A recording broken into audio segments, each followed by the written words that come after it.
we go through typically the kind of like arc of nomad life is like you start out and you go everywhere and then you slow down a little bit and then you're like, okay, I want to actually like have a closet and a home base and an address or whatever. But when it comes time to do that, and I watched a lot of our friends in the last year or two sort of get to that phase, and it doesn't necessarily mean you go home. You pick somewhere where you want to make your home often. Some people do go home.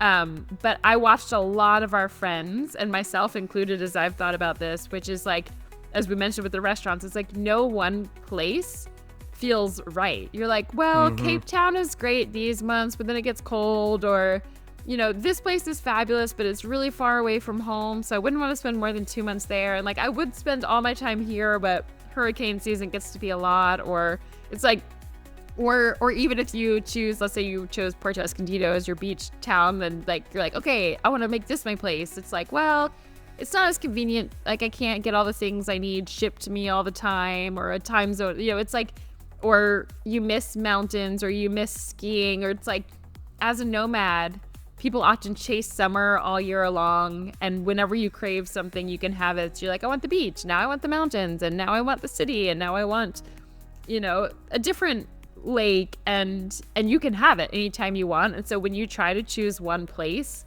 it's almost like you have little puzzle pieces that are all separate, and no one place will ever fit every criteria you've ever loved about everywhere. And so it becomes like, I think before you travel and you get to a city, you're like, all right, like, I don't know any better. This feels good enough. But when you've had like the best of everything, like no one place satisfies you, and it's really hard to pick a permanent home. Like, nowhere feels satisfying because you know what you're missing. It's a really privileged, weird thing to say, but it's real.